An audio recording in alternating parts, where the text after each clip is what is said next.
सबा मूं चयो त असांजो माफ़ी घुरी आहे ऐं न मोर खां बि माफ़ी घुरी आहे। उन ॿिन्ही मूंखे माफ़ करे छॾियो आहे। पर मां ॾिसां पियो त काफ़ी ॾींहंनि खां वठी तूं मूंसां मुंहुं ॾेई न पई ॻाल्हाई। हिन जो मक़सदु त तूं मूंखे अञा दिलि सां माफ़ न आहे कयो। हा, मूंखे ॾुख पहुतो आहे। उहो वीचारो ग़रीब मिसकीन आहे ऐं बुखुनि जो सतायल आहे ऐं ॿियो त वरी ईमानदार आहे।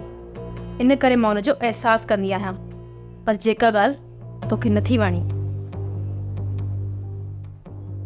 एहसास त हुनजो मां बि कंदो आहियां, पर उन ॾींहुं मां छो जज़्बाती थी वियुसि। सौट इन ॻाल्हि जो ख़्यालु रख त जहिड़ी असांजी इज़त आहे न, ओड़ी उन्हनि ग़रीबनि जी बि इज़त आहे। जेकॾहिं हू असांजे साम्हूं मजबूर आहिनि न ऐं असांजी इज़त कनि था न, सौट असांखे बि उन्हनि जी इज़त करणु घुरिजे। जेकॾहिं असां उन्हनि सां इज़त सां पेश ईंदासीं, पोइ तूं सोच त हुननि ग़रीबनि जी केॾी न दिलि ख़ुशि थींदी। सिर्फ़ु तूं इहो सोच त हू ग़रीब असांखे केॾियूं न दिलि सां दुआऊं ॾींदा। हा सोट, तोसां वाइदो आहे त हाणे मूं तरफ़ खां तोखे का बि शिकायत न मिलंदी। मूंखे तो मां इहा ई उमेद हुई। हाणे पंहिंजी आकड़ ऐं वॾाई ख़तमु कर।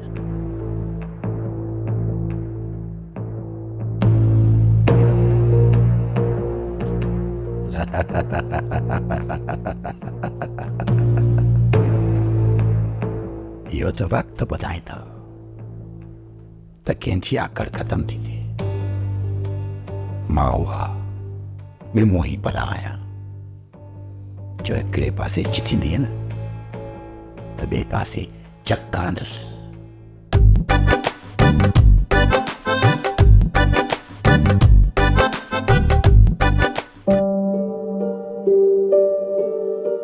वरी केॾा थो वञे?